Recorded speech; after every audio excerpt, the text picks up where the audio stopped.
lo and behold, Nick, you and I went to the same college, and I'm excited to have you on. It's been fun, getting to know other people that are around our age that are geeking out about this stuff. And I'm excited because we're going to be talking about the problem in the marketplace, how you guys have solved it, some of your backgrounds, and it's just going to be a free-flowing conversation. I think it'll be fun for the listeners who are tuning in because we've gotten deep into private equity structures and ESOP, and my partner's constant repetition of growth is expensive.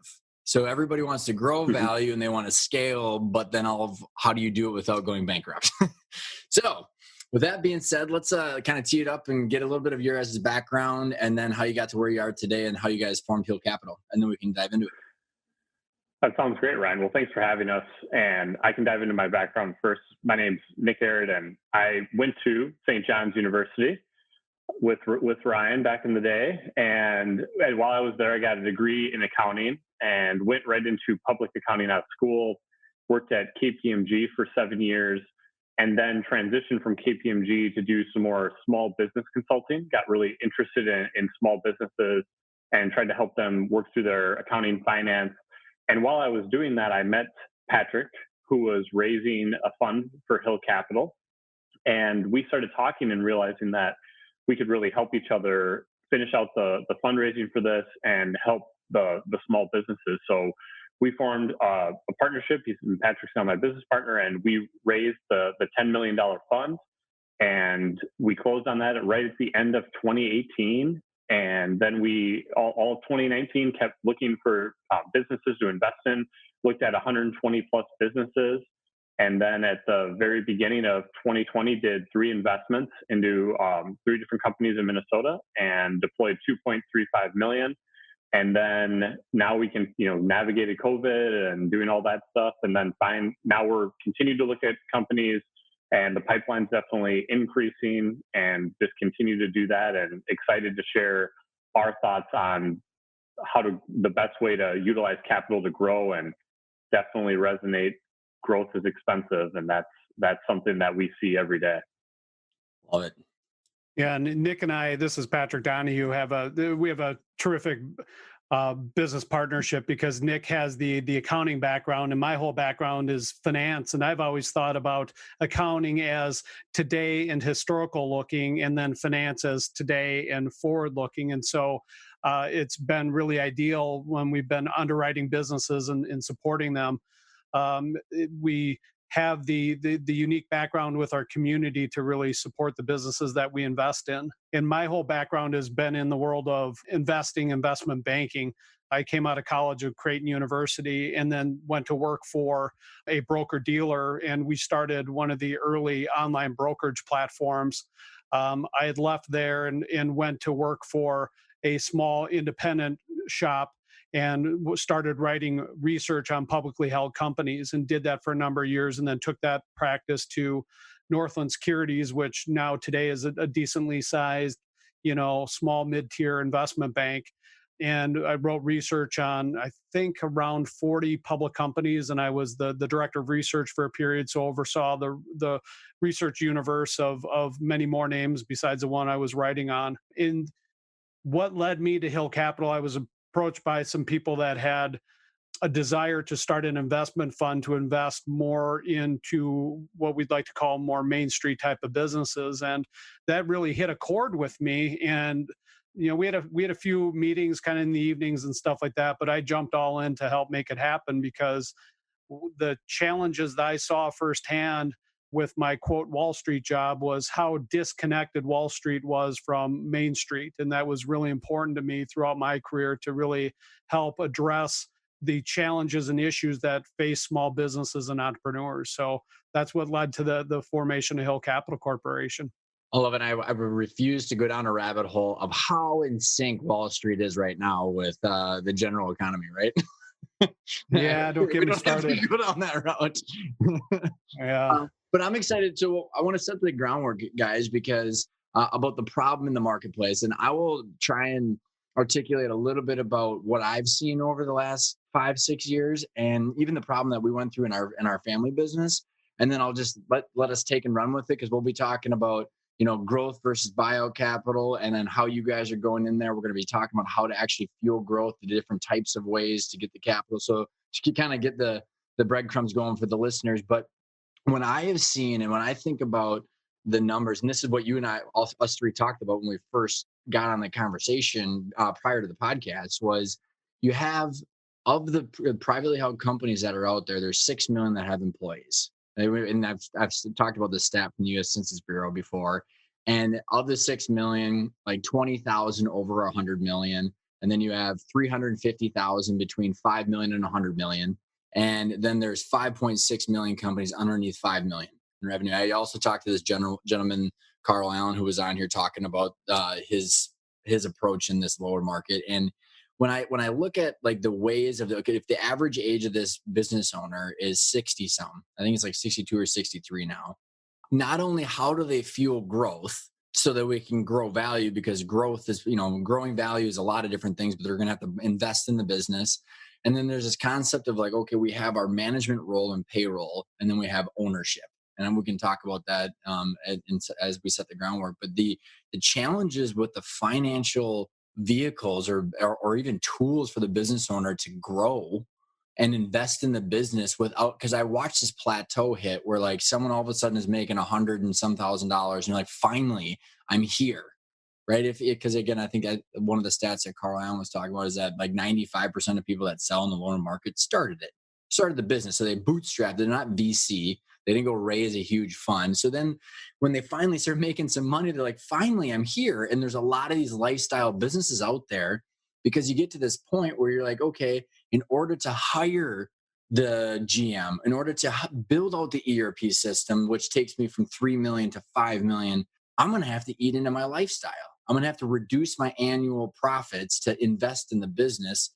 But at that point, either they're burnt out, there's not enough energy. So there's this massive, I think, clog of companies that get stuck there, which then, trickles into the valuation that, the 3 multiple hamster wheel, I call it.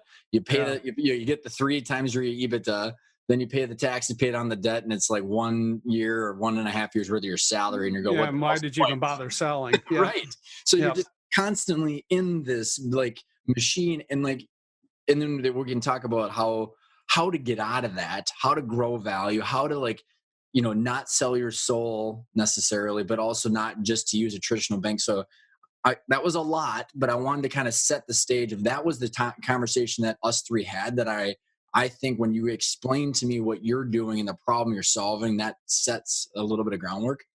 So I'll leave it up and tee it up for whoever wants to grab it. That was a lot. That was a lot, but it's definitely what we see in the marketplace. And what you're describing is what we've called the capital gap. And we have a illustration on our website that really shows what that is. But I think the best way to think about it is that business owner did bootstrap it. They got to that point where they reached profitability. They're dropping $100,000 to the bottom line. Let's say they have $3 million of revenue.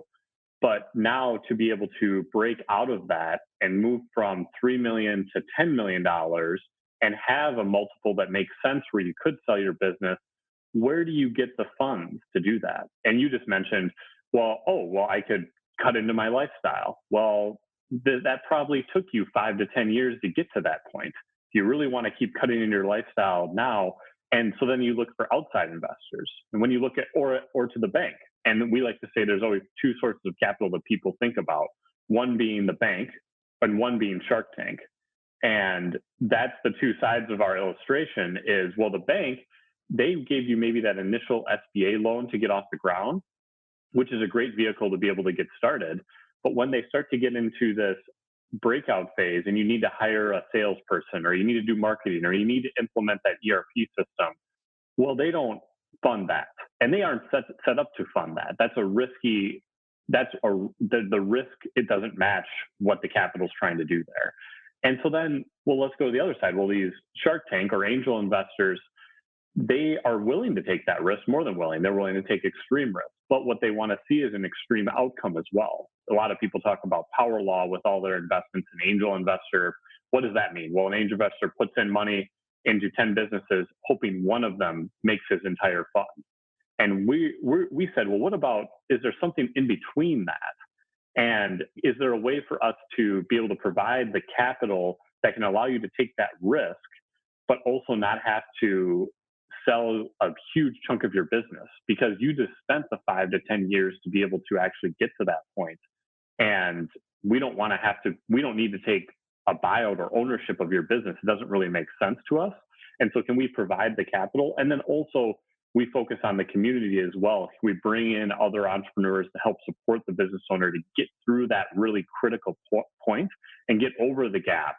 So then you have a lot more options for the business owner. So that is, I think the way you describe it is exactly the problem that we're trying to solve. So then before we go into even more parts of the mechanics and the deal structures and like how you guys are doing this, is what can maybe one of you guys give, because I just had a in-depth interview about the structures of private equity, from the general partners to funds to the platform business to the bolt-ons to the carried interest. I mean, we went into the whole deal, and so those are the buyout, where they're looking for, they got a timeline, buying it, growing it, selling it, usually ownership and control. So explain kind of the buyout versus what the space that you guys are pioneering and working in. First and foremost, we're highly differentiated because all of our investors and, Nick and I as managers and our ambassadors, we really come at this from a very different point of view. We've been very intentional looking at where and how do business owners need support mechanisms to be able to build their business. And I bring that up as kind of a prelude to answering your question, because Wall Street, banks, private equity firms, they, not all of them, but a lot of them have really been designed to profit off of penalizing founding business owners. And I think that's one of the tragic flaws in a lot of the ecosystem. And so the way we think about our structure is business owners first, because we know if we can support them in their journey and respect to the degree we can, what they want to accomplish, we know our risk adjusted return, our risk reward ratio is going to be in line with what we need it to be. We didn't have to innovate this space. One of my mentors, let's call it, I of course don't know him personally. I have had the opportunity to meet him, but is Warren Buffett. I go down to the Berkshire Hathaway annual meeting every year, and you look at the business model of Berkshire, and more specifically, the mindset that Warren and Charlie have is to buy, in their case, really mostly to buy and own businesses, but a lot of times they're just, minority passive owners of public stocks. But it's really to find alignment with them and to support and encourage them to continue to grow their businesses autonomously. And that's what's key. The vast majority of private equity and buyouts, and it's not a knock on their business model per se, but it's just different, and people need to realize the differences. A lot of the business models is to own and control, and to buy a business and to shuffle it into an existing platform business, to merge it into something else. And those are all valid business models. But where we get sensitive is where we see some business owners, entrepreneurs get hurt because they fully didn't understand and appreciate the deal that they were signing up for. Mm-hmm. And that's where it gets to be too bad, right? And so that's why we're very grateful to be on this podcast. We do a lot of things to just help with, call it financial literacy for business owners. But we just want people to really understand and know what the differences are and why they're important. So when those big moments come in their journey to legacy, as we like to talk about, that they can make key decisions that they're not going to regret someday. Because I'm really tired of meeting business owners and entrepreneurs that have basically a chip on their shoulder and just have a large sense of regret because they entered into a transaction that they didn't fully appreciate the consequences of. So and I love it. And that's kind of the whole purpose of the title is intentional. You have to understand this stuff to choose your own journey. Everybody wants different things, and certain things might be right for certain people, but you have to understand how to compare them. Right. And so like Patrick and Nick, the comparison would be is a normal private equity buyout. They're looking for cash flow. Usually, prior to I think some of the dynamics in our marketplace right now and all the dry powder, that people were looking for 2 million in EBITDA and above. They can place, they either use the management team or they place someone, in there because there's enough cash flow to reinvest. And, but again, if you look at the demographics of the marketplace, I mean, that's the top 5% of companies. So 95% Right. of companies are left high and dry of not having that private equity investment banking kind of advice, skill sets, resource access. But again, the private equities firms are going in there, majority control, with their own investment thesis, and hopefully something aligns. But explain your structure and what is define growth capital, and then your target and how you guys are different from that traditional structure. Yeah, well, first off, one of the things that I think is unfortunate with a lot of investment structures and so forth is a lot of participants are incentivized to lie. And that's just one thing people have got to be conscious of. And it's not necessarily, a lot of times it's not even necessarily intentional. A lot of times it's unintentional. We could go into a lot of details there, but you look at like milestones or buyout structures and so on and so forth. And so they're either, purposely not fully transparent, or they're unintentionally gray about a lot of key terms. And so I bring that up because one of our points of differentiation is when we make an investment in a business, we spend a lot of time on the front end, describing who we are, how we operate, and providing a term sheet, and then going into underwriting that is extremely transparent and collaborative. So we start with the financial model. We collaborate on that with them. We make sure that they understand, what their business can do. So if they already have robust internal pro formas, that's great, but we still build our own to kind of make sure we're on the same page with expectations. And then the structure of our investment, we call it, it's a proprietary structure. We call it an equity-based note. So as Nick alluded to in his early comments, we will take equity risk. We have no problems with equity risk. But one of the challenges with equity is that owning equity long-term requires a heck of a lot of capital to be paid back to equity for it to justify the risk. And that's where we've rethought that equation a bit and say, okay, we'll structure this so you can pay us back over time when there's free cash flows available and so forth, so you can pay us back over time. And so that's where we've looked at this, and we've kind of married the best of both worlds from an equity and from a debt perspective. People like equity because they want the community, the network, the advice that can go along with it, the connections, like Nick talked about.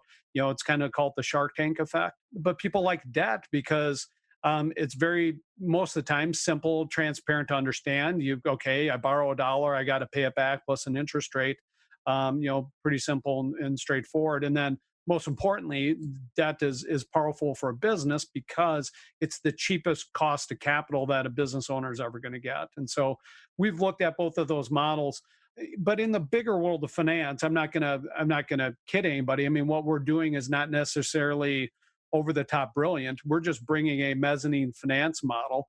We don't use that term often because mezzanine finance, even to a lot of people in asset management and finance, they don't know what the heck it is, and nor should they maybe even care. But there is an asset class, but it's really done with the big, large transactions, especially in the private equity world and so forth. But we've took that type of thinking and we've brought it to more Main Street, small business, emerging growth entrepreneurs in a business model that can work well for what we need for risk-adjusted returns.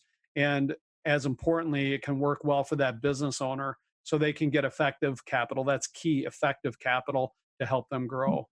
So, and Nick, I know I can tell you got a couple things to say in this, and maybe I'll kind of tee it up to you too.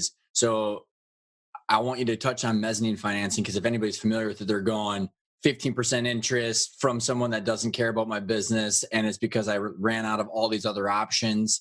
So as we're kind of talking about this debt and equity, equity coming with a huge chunk of your business, someone with a seat at the table, and opinions about how you're going to run your company.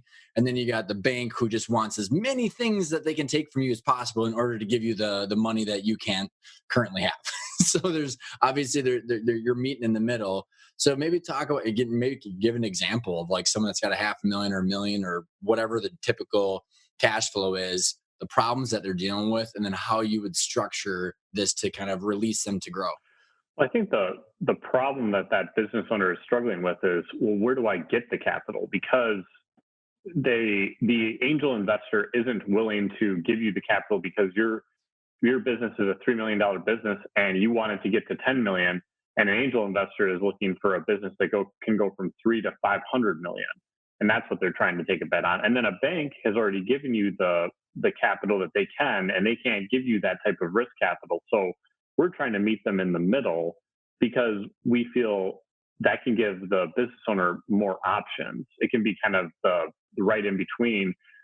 So the mezzanine finance being a mix, the best way to describe it is kind of a mix of debt and equity. And you talked about the 15% and those types of things. Well, the reason that those rates are higher is because they're taking a different type of risk. They're not like the bank that's securitizing to hard assets or has personal guarantees into your personal assets if you don't pay. And so we structured our investment, the equity-based note, to really be able to take the same risk, be subordinated to any sort of senior debt, to take the same risk as the business owner, but also not have to have one conclusion be the successful conclusion. So if we're a pure equity investor, the only way we get our return is if you sell. That's the only option. So once we invest with you, you need to sell, because if we're any sort of normal fund, we have a 10-year time horizon, and you need to sell within there, or else it's not going to work for us. And we're not going to be able to raise more funds and do more things. And we just I don't fundamentally believe in that needs to be the only solution. You've spent 5 to 10 years building this.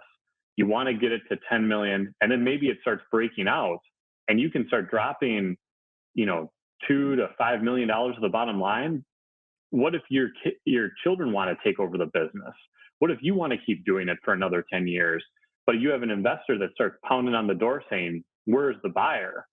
And we just don't want to be that option. So we've structured it where we can be paid back, and then we don't have to have that as be an option. Now we can participate in some upside if you do sell, and all of it's meant to be structured in a way that aligns incentives with the entrepreneur and allows them.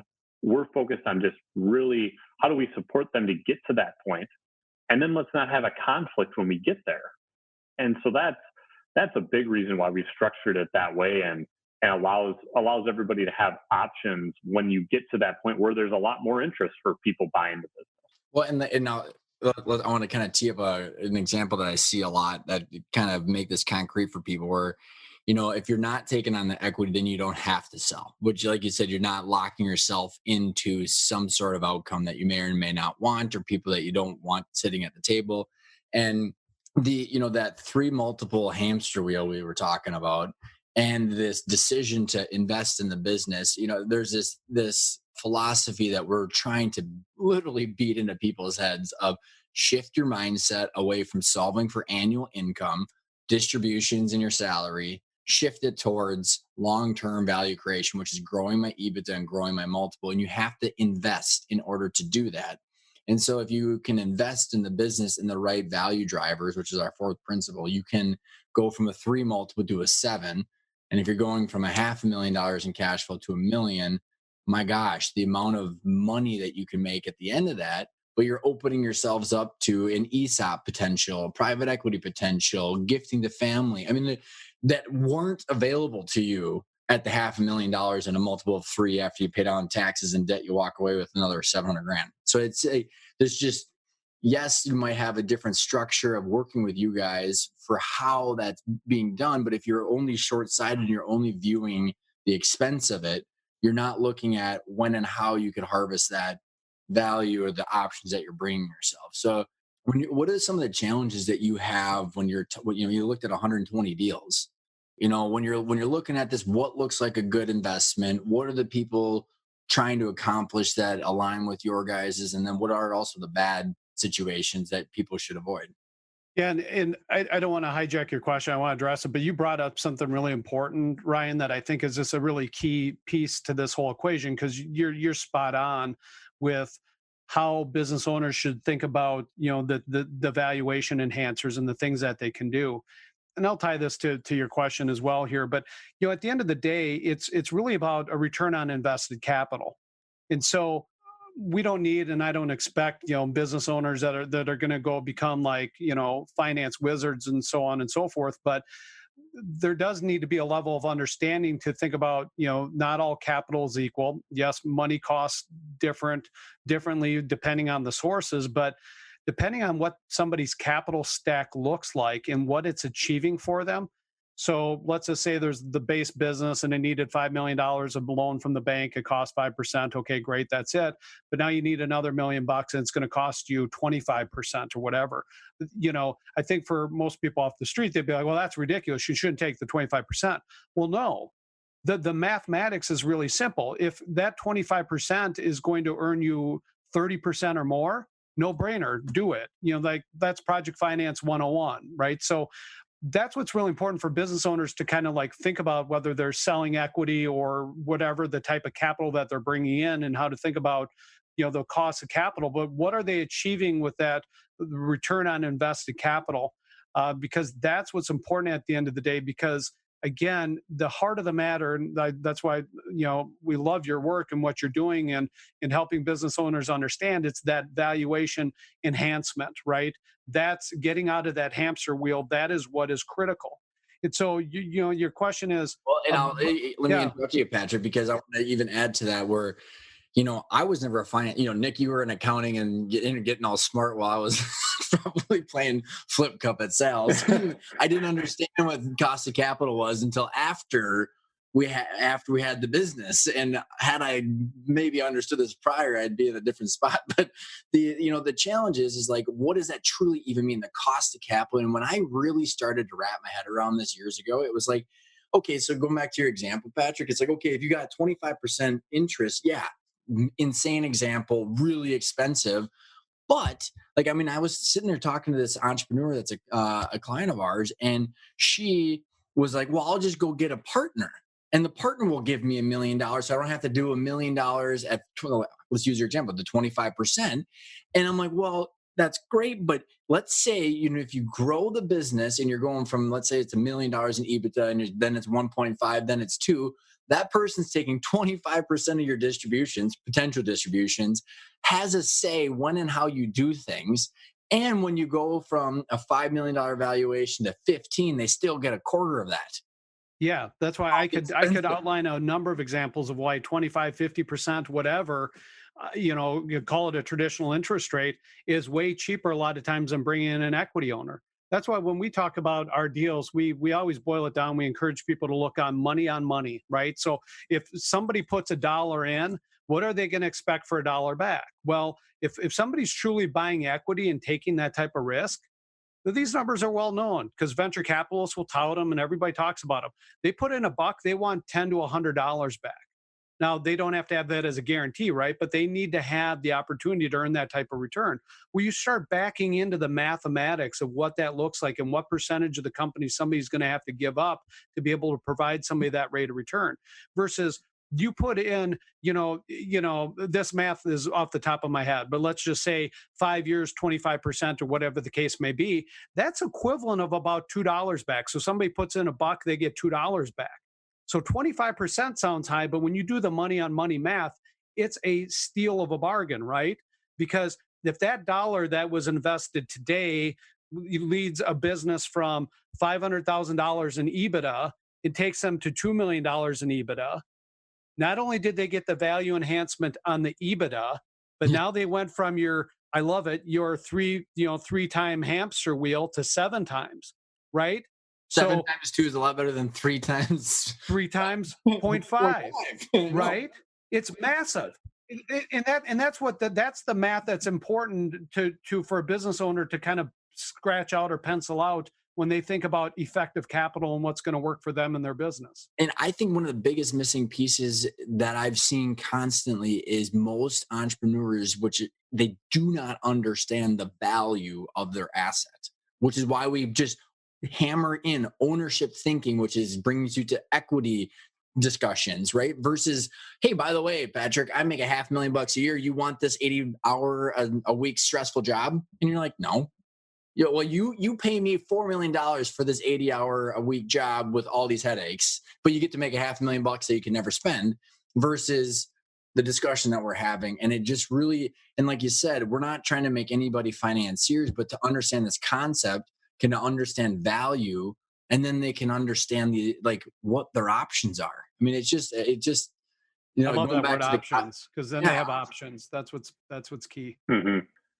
Yeah, and we talk a lot about any sort of money that you raise by selling equity will be the most expensive capital that you ever raise if you're successful. And if you're not, well, then you're both you don't have anything. Right. So it's just it sounds easy when you're going to sell 30% of your company for $1 million. It sounds great. But if you actually believe in the success of the company and where it could be, that could add up to be, we talked about those multiples, all of a sudden they're selling it for 14 million. You're starting to take that down. That was $3 million at least for that. And that's where you're at right then. But that's just on that point today. And if you keep adding that up, and it just becomes very, very expensive to do that. And that's why angel investors want that. If they are going to provide capital for equity, need to have the opportunity to make that 10 times their money at least. And so that's why it's not available to these small businesses, because that might not be realistic. But we formed Hill Capital because we're like, well, that's okay if that's not realistic. That's okay if your business isn't going to be $100 million or a $500 million business. How about we get to 10 million? And let's start talking about dropping $1 million to the bottom line, or $1.5 million. And then let's start thinking about what private equity could do. And then you could sell a piece and roll some equity. And then you could keep going, and it could become what you want it to be. And then but we want to leave that choice up to the entrepreneur and let them make that choice when they get there. And we're trying to help them go from you don't have a lot of choices to now you have a lot of choices. And that's our fundamental goal with what we're doing is, let's get as many entrepreneurs as we can to that point. Let's make a good return on our investments, and let's continue to build a community of people that care about entrepreneurs. And if we can do that, we'll be successful and they'll be successful. So let's and I love it. And let's take it into a step further and actually talk about this $500,000 to $1 million example of cash flow. So I'm a business owner. I'm doing 3-4 million in revenue. I could have a home services business or just a manufacturing job shop, whatever it might be. And I've been making, $500,000, anywhere between 200 and 500,000, pay down my taxes. Hopefully I got my taxes accounted for. I make some distributions. I got my salary. And then I'm going, okay, I know that in, 3 to 7 years, I'm going to want to do something with this. Right now it's worth $1.5 million, pay down my taxes, all that kind of good stuff. And I'm not looking like I've got a whole lot of options. I've kind of, whether they've gone through our educational material, let's hope they did and they understand this. But if they don't, they know that there's some inherent things that they could do that are pretty obvious, right? Like whether it's hiring a president, putting in a new ERP system, whatever. Like they've gone to their bank, whether they've got some debt right now from, the bank of, whether they've bought some new machinery, whatever, SBA conventional, whatever it might be. And the banker has not, the banker's exhausted it. And one little footnote on this, too many times I've heard business owners where whatever banker that they're talking to, they just take that at face value. And I say, do the exact opposite. Expect that they just told you whatever. The banker could be a salesperson, not even an underwriter, especially if they're working at a big box shop. Just ask 25 other ones and you're going to get 25 other answers. So, but assume that they've got some sort of level of debt. Now they're going, what do we do? How do you guys go in there? What does the process look like to have a discussion, to what would the structure look like, terms, structure, and then how do you help? And what does that a relationship look like going forward once the situation's nailed down? Well, usually when we meet a company, they're introduced through various members of our community is how we've gotten most of our introductions to companies. There'll be somebody that we've built a relationship with that knows the business owner and knows that we're providing this type of growth capital. So we start that initial conversation with them and see where they're at. Ask them a couple of questions about their business, walk through their financials, see where they're at.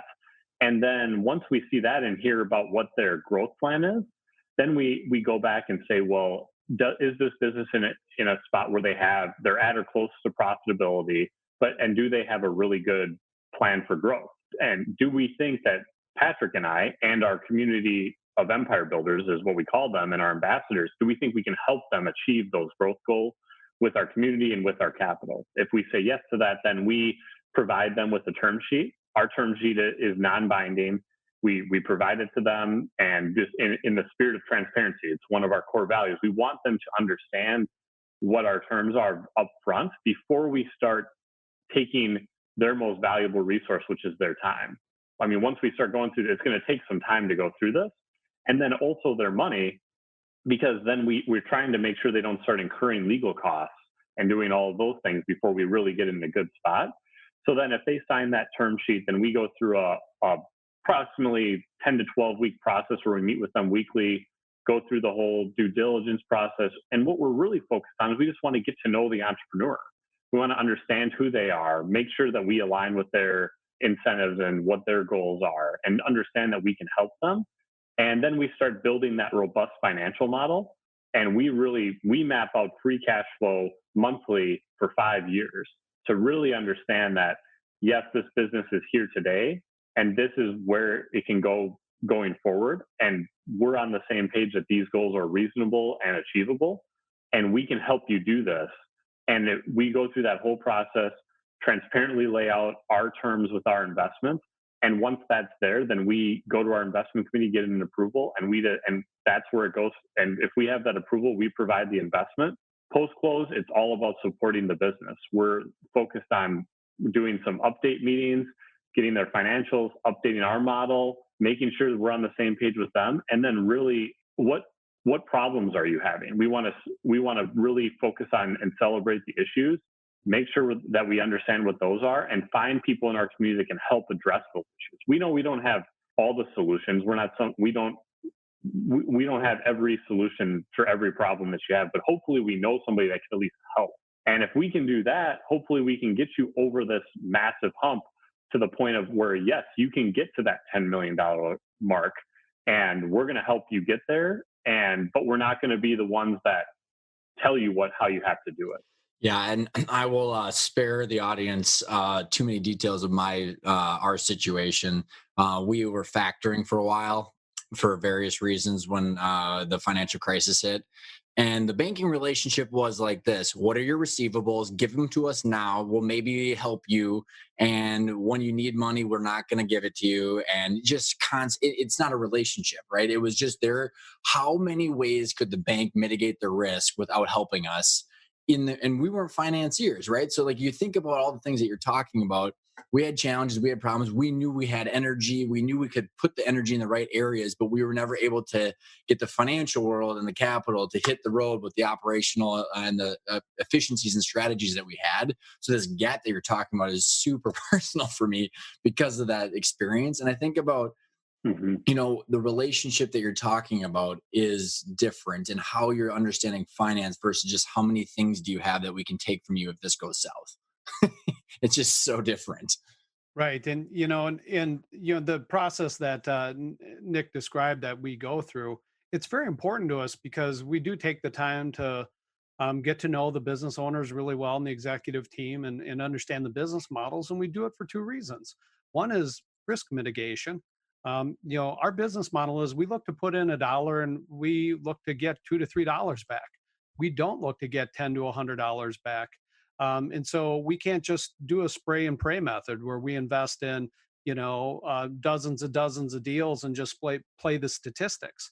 Like, we need to make sure that, these are good operators, because the one thing I will, I always say and throw my stake in the ground on is, like, we have zero tolerance for bad actors.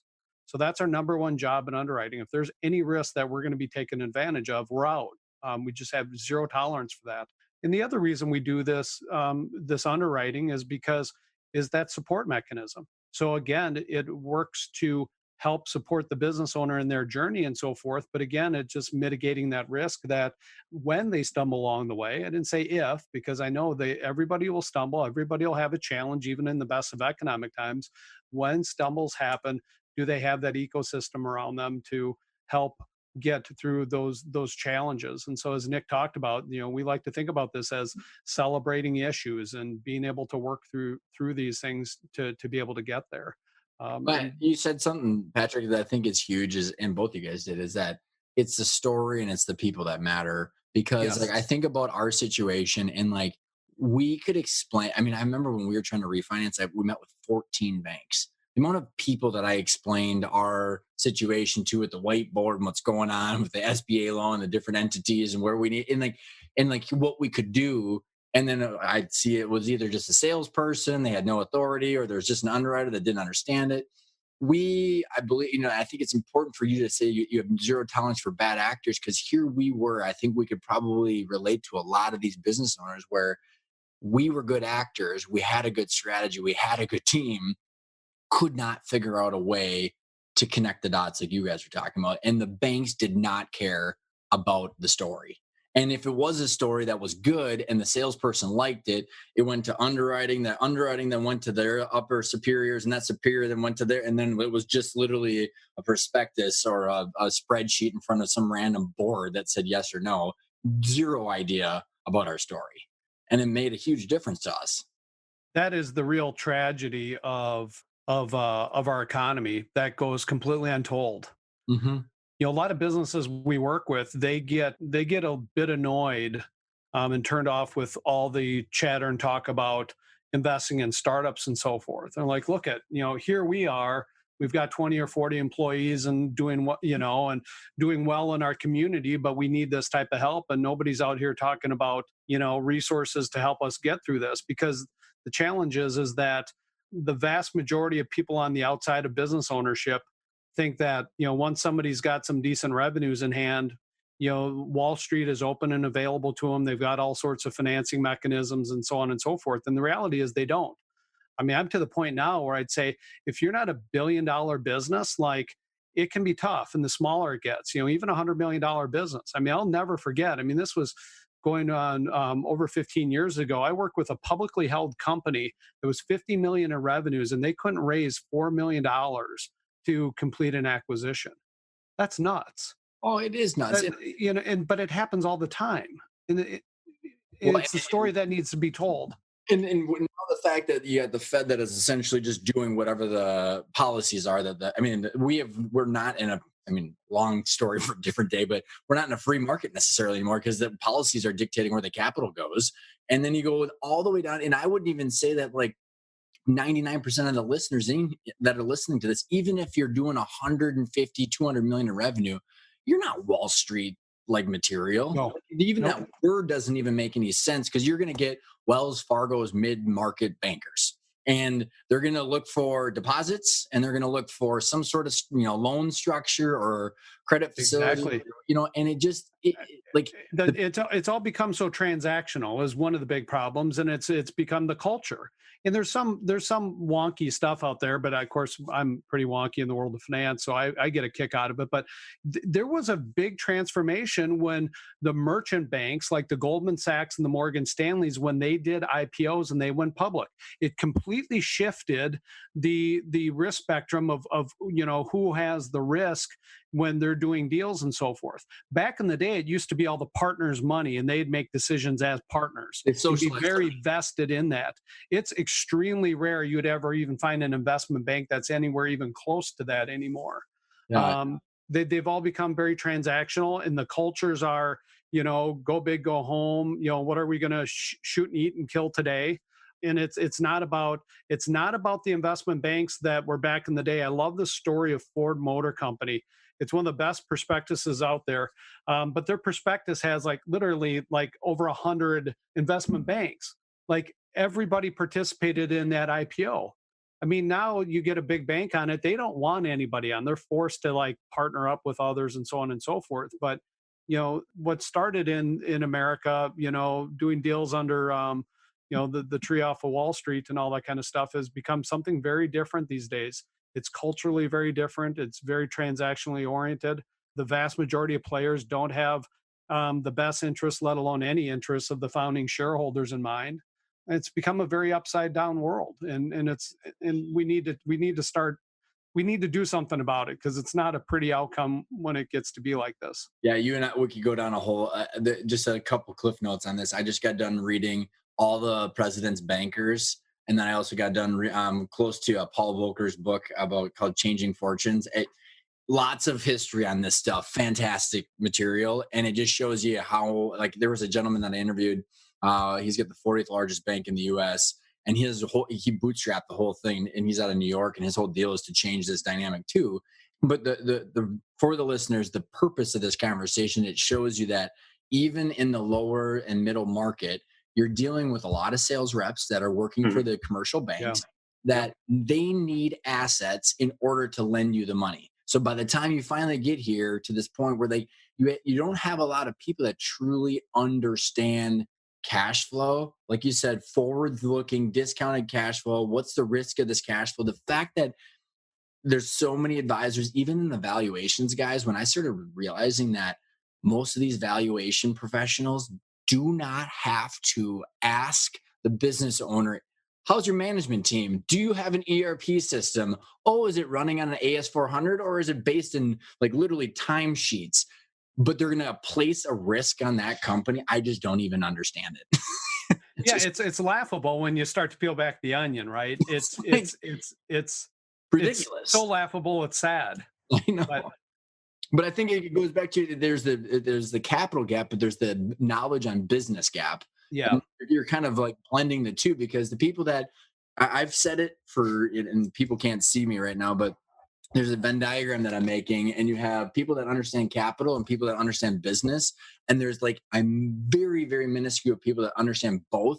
They're in private equity firms and they can make a bunch of money because they understand finance. Well, that's the big joke. Like when we were talking about, starting Hill Capital, I mean, anybody that I would talk to that has any background in, in investment banking, private equity, and so on and so forth, they just, they laugh me out of a room, because they said, why would you bother doing this? It's as hard to do a $500,000 deal as it is to do a 5 million, let alone a 50 or a $5 billion deal. Matter of fact, the bigger the deals get, the easier they are. I know. Like people look at our business model and like, really, you're spending over 100 hours doing underwriting for what? $500,000? Like, you're nuts. Like, and so. What's the passion? Okay, I want to get Nick and Patrick, both of you guys. What is your passion and why do it? Because as I tee this up, I've had people say the same thing to me about, why aren't you in private equity? Why aren't you in investment banking? Because you can make a lot more money. Right, you can make a lot more money. Blah blah blah. Like I've had that come from so many people. I'm like, look, if I want to make a lot of money, yes, I could have moved to New York like right out of college and did the same thing and da. But my senior year at Creighton University, we did a New York trip, and I met the people there. And some very intimate moments where there's a couple people that nearly kind of had tears in their eyes talking to our class that grew up in the Midwest, went to Creighton, went on to New York, and they always thought they'd get rich and come back home and live a real lifestyle. And now their kids are, living in the middle of New York City, and they're, paying ungodly amounts of money to put them to private school. And they were never able to break the binds to come back. I mean, it's tangential, but it's like, there's a really important point to all this, because Adam Smith talked about that, about this. And one of my favorite economists, Russ Roberts, who does Econ Talk, and he wrote a book about Adam Smith. But there is a heck of a lot more motivators to people than money. And I look at our investor group, I look at our ambassadors, myself and Nick, and just a lot of the people that were around, the business owners, they have a lot of other interests than just making money, right? They want to have an impact. They want to create a legacy. They want to do good. And those are really important factors. And I think we're on trend right now, because people are now starting to talk about that more, like social impact and so on and so forth. And that's really, really important, because we have to realize that it's just not about, ringing the register, because money only does so much. I mean, if you listen to Warren Buffett, he talks about this all the time. One of my best friends lives literally 3 doors down from him. He lives in the same house he grew up in. And so I just think we have to be realistic. And so that's what we're motivated by, because when we know we do well by the business owners, a lot of this is going to take care of itself. If we look at like the business model, Hill Capital, or whatever the case may be, we know that we do well by WareCorp and GoRoute and Cache and the investments we've done so far, right? We're going to be able to do more and more of those, and to be able to be more helpful. And we'll do fine along the way. And that's what's important. That's what's motivating. Because I just think the days of like, online lenders, I think of, there's some innovative models out there around fintech, and I love it, and we pay close attention to those. But a lot of those business models are really no different than the payday lenders that are kind of the scourge of our, of our consumer economy, right? And it's happening to small business owners. I mean, I can't tell you, we've seen so many companies that are paying 75, 110% interest, all in costs of capital because of the fees and all the hidden hooks and all that other type of stuff.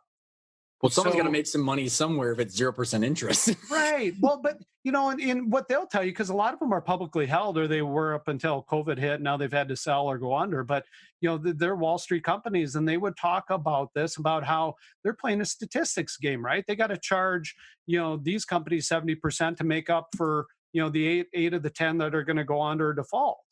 Well, Thanks. that's just, it's not right. It's not fair. We can do it better and smarter. So.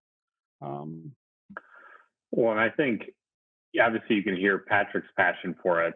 And I had just seen it growing up I grew up in like a small town of 500 people, and you could see the power of a small business in those types of towns. They're like the only jobs in town. And it's what drives a lot of the donations, supporting the community and building up that community. You can see it in farmers. My whole family's farmers. They're all business owners it's a different type of environment, obviously, there, but they're trying to make it themselves. And I think I kept hearing stories of businesses that couldn't get funding. They would work with bankers. You hear from bankers too, like, oh, it's a great business, but we can't give them the money they need. And it's just because there's so many different regulations, obviously, especially after the financial crisis, there's even more regulations associated with that. And you kept hearing these things and seeing them on the edges. And then when I met with Patrick, it was like, oh, here's somebody trying to solve this problem. And then I got really excited about it. And then now what I'm so lucky is you get to hear these entrepreneurs share their stories and their passions about what they're doing and building. You see the employees that they have, and then you realize that you could help them achieve these goals and get involved. And it's not in a way that's taking over their business or taking it from them. I don't want to buy their business from them. I just want to help them get to the point where somebody really, they can make that choice to sell it and for it to be meaningful to them at that point, and know that they, like we say, building bridges to legacy, and legacy is about those choices, and that you can leave it when you're 65 and decide to sell. You can feel good about what you did, or you can decide, I'm going to have my family run this for a long time, or even a long-time employee run it for a long time that feels very passionate about it and feel good about all those years that you spent doing it. And in the meantime, continuing to add jobs to the economy, continuing to fuel growth and getting people out of bad economic situations. It's just everything about entrepreneurship feels like a solution to a lot of problems that we have. Well, I think when you really break down intentionality too, and being intentional behind this, is like, you have to understand some of this stuff. Like, you can't avoid it anymore if you're a business owner and you truly want that 7 times EBITDA and to get that legacy that you just mentioned, Nick. I mean, I think about, like, at the base case scenario, because I love control so much and I love my choices and my freedom, it's like, if instead of having to hope that someone comes out with this bag of money out of the blue offer that aligns perfectly, or like your options of shutting down, doing nothing and leaving, or selling at 3x on a broker that puts you on a listing and just jams you through a sale, or you've got some sort of third party and private equity firm that comes in, knows how to take your valued asset and triple it because you didn't necessarily know how to take it to the next level. That stuff happens, and it's okay if you choose it.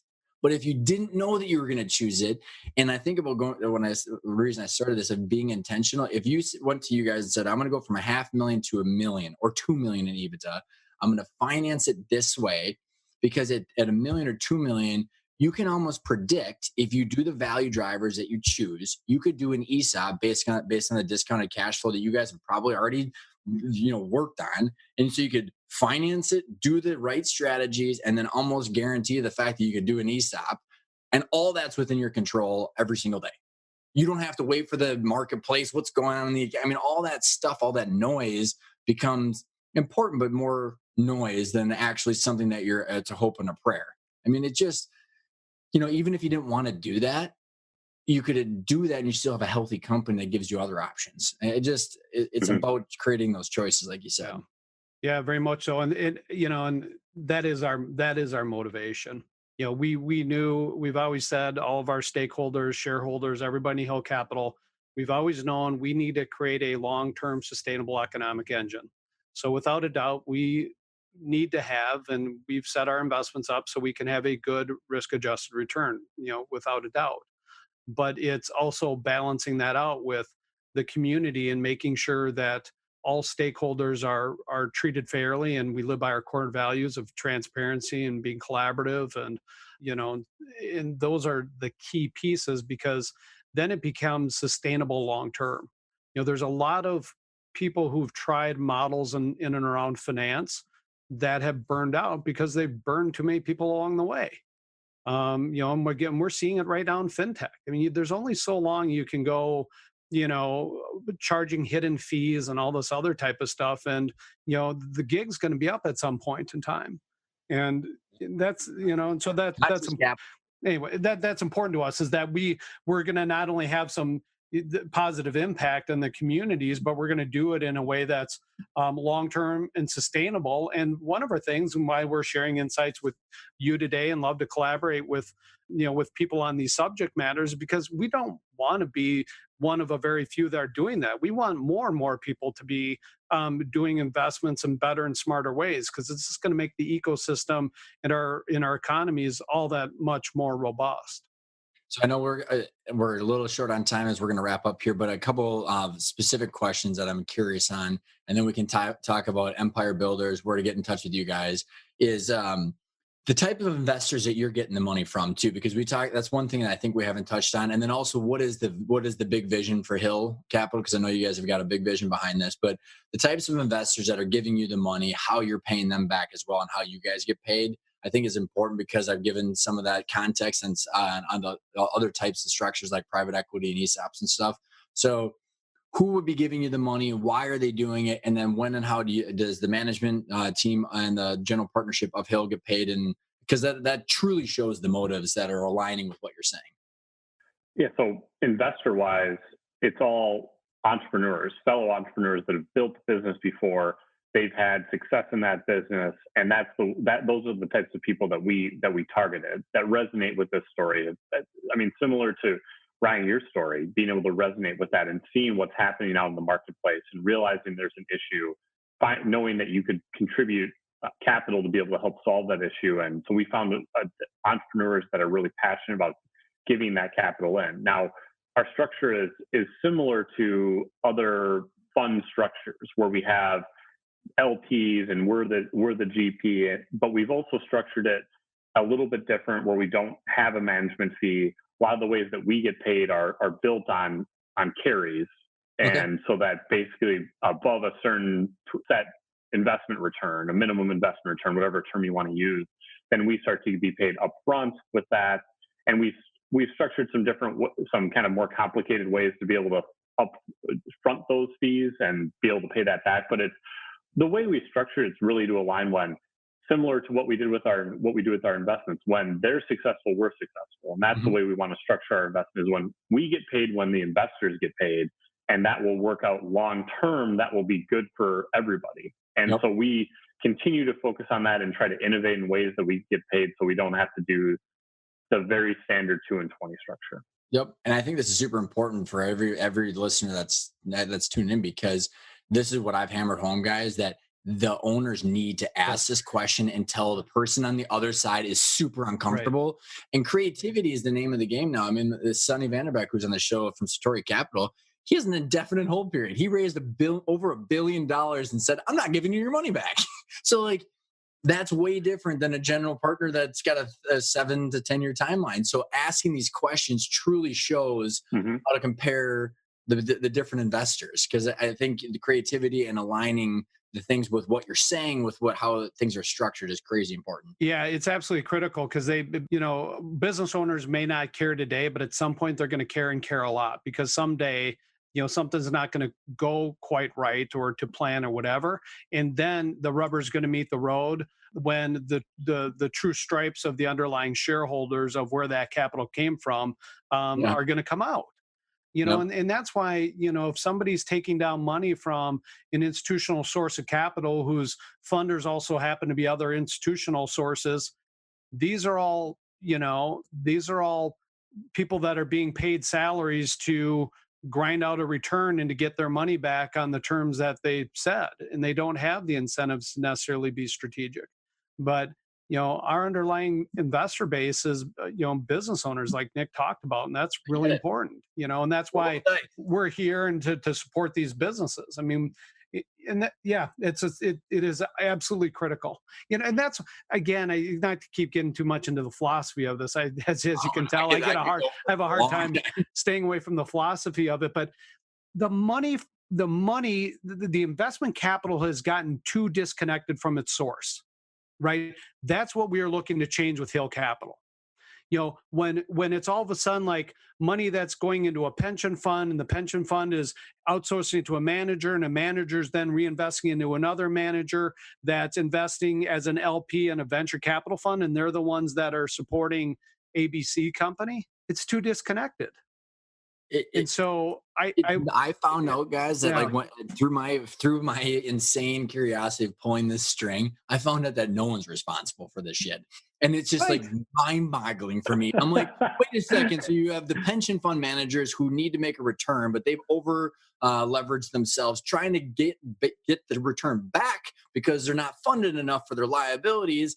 So like everybody's covering their ass. And then, by the way, I'm trying to find someone on the that I can interview about. So they now have instead of CDOs that were packaged up shitty mortgages, they're now doing that with leverage buyouts from the top private equity firms. Oh yeah. So it's just, but no one's responsible. So you can't actually touch someone and say, okay, you invested something, okay, and here's your return. And Jack Stack was on my show talking about this, and he's just like, he's so over the Inc. 5000. No one's making any money. The, pre-revenue $10 million valuations. He's like, someone somewhere needs to make money, and they need to return those profits to other people. I mean, it's just, I know I can get going too, Patrick. It's just ridiculous. Yeah. And, but it all does. Business owners need to care about this. Entrepreneurs do need to care about this. And even if they're just, startup idea in the back of the napkin, this all affects them way more than they probably fully appreciate, because it's their access to capital and who's going to be their business partner. And are they going to be pushed into a corner someday where they're ousted out of their company? I mean, I have more stories about people ousted out of their companies than I do of people that rang the bell as founding shareholders. And that's extremely sad. That's ridiculous. We're in the United States of America, right? So these things are very, very important. But, a big step forward is just knowledge base. I mean, your work is so critical to the small business economy and for entrepreneurs, to just have, some base knowledge of how these things work and how they happen, I think can take care of a big chunk of it. Because it's just, we got to get rid of the hoodwinking. That's the thing. Education's the great equalizer, isn't it? Yes. 2 questions for both of you guys. One is I want to hear both your guys' definition of intentional. And then the second one is give me an explanation or the listeners an overview of Empire Builders, and then the best place to get in touch with you guys and to follow you long term. Well, I think intentional is really just that's why we do that free cash flow model, is to be able to know that we have intention on what the plan is, at least from numbers perspective. Being an accountant, I go back to those numbers. And when I started first looking at angel investing and realizing there really are no numbers to anything, I started to get hesitate a little bit, like, okay, this type of investing is a different type of risk that I'm not willing to take. But when I can at least see where the numbers are today, maybe they don't look that great, but let's map this out so we're on the same page of how it's going to end. And if I'm an equity investor, I could put a $500,000 in and we could never talk about what the end game is. And all of a sudden we get to the end game and we might not be on the same page. And now the emotional cost of that equity is going to get really expensive. And so I just want to map that out all the way to the end so we know transparently what's going to happen at the end. And yeah, the path that we get there could be completely different, but at least we know what the end goal is. How about you, Patrick? Yeah, I agree with that. It's an interesting question. What comes to mind is just habits and being consistent. There are a couple of recent books out, like Tiny Habits and Atomic Habits and so forth. But it's building in that process to be consistent to execute onto something. What's the best place to get in touch with you guys? You may give you a little. Yeah. Well, Nick, why don't you give a preview of Empire Builders and how people can plug into that? Yeah, so we do Empire Builders is a open to the public event that we've been doing online since COVID happened. We were doing it in person before. 100 to 150 entrepreneurs. We're really focused on curated networking and making those connections. I know as accountants, it was always hard to make those connections in the accounting networking that we did. So we tried to make it really, really easy. And we had a lot of success doing that in person. Well, now we're going to do it online until we feel until everybody's safe going back to doing the in-person events. Our next event is September 17th. I'm not sure if this podcast will be published by then, but we will do another one in January. And so if people are interested, you can go to our website. It's hillcapitalcorp.com. There's Empire Builders. Click on it, register. There'll always be a registration for the next event that we do. So definitely go on to our website. You can reach us we're on all the social media channels. My email address is NE and then @hillcapitalcorp.com. So just my initials. And that's the best place to reach me, really. But social media, anywhere like that as well works. Yeah, and likewise, we have the same email schematic. It's right on our website as well. So plus, we're both very active on LinkedIn. And I would just say that we are very open networkers, especially with entrepreneurs. Even if it's not a fit for our fund, even when we know it, we'll take the time to jump on a call and do whatever we can to help point someone in the right direction. We support a lot of organizations and events like 1 Million Cups and the Women's Business Alliance and all sorts of things to make sure that we're participants in the broader ecosystem, because at the end of the day, we have to look at 50 things and, we can only invest in 1 or 2 of those 50. But for the other 48, we, in the background in our pipeline report, it's never dead or, not available. We say it's on the shelf. Just for some reason, it wasn't a fit for them or for us today to make that investment. And so we go to great lengths to try to help people out wherever they are in their journey, whether or not we can invest. Awesome, guys. This has been fun. And one last note is because I asked it, and I don't think we covered it, is you guys have big visions for Hill Capital, right? This $10 million fund is not the one thing. I think you guys had mentioned that this is something that you want to prove the business model and you want to truly make an impact. So we don't have to go much into it, but I wanted to make sure that everybody understood kind of the gravity, I think, of what you guys are trying to accomplish. Yeah, I think we can leave it at that. We do want to really prove out what we're doing here to be a catalyst for better access to growth and to help solve for that capital gap long term, without a doubt. So we are always interested in talking with people and collaborating and thinking about where and how, whether it's our business model today or if it's something different tomorrow, about how we can continue to work towards bringing better capital and access to capital to the broader community. So thanks so much for coming on, guys. This has been a blast. Yeah, likewise. Thank you so much for your work, Ryan. Thanks, Ryan. I hope you enjoyed that episode with Nick and Patrick. Growth capital is a super intriguing topic. It really makes sense within context of where you're trying to go. If you're trying to go from $500,000 to $2 million in EBITDA and your cash flow can't afford the growth, or you're trying to figure out how to balance taxes, distribution, plus the right correct financing, whether it's conventional, private equity, or growth capital, I highly suggest you check out our virtual cohorts. We have a kickoff call on October 13th. We're going to be diving into valuations, different exits, deal structures, and then strategic planning and value growth. This really makes sense in context of where you're trying to go. If you're going to try and just jam financing down so that way you can continue to grow without an ultimate plan, I highly recommend against it. You should really understand what is your target valuation and what are the top couple end results that you want from that, or the choices that you want to create. Because then something like this growth capital and then tying that to the specific strategies that are increasing your EBITDA and multiple are just awesome. It makes a ton of sense. And I hope that this is giving you more context to how the world of financing and valuation and value growth works. Go to arcona.io to check it out. Otherwise, I will see you next week.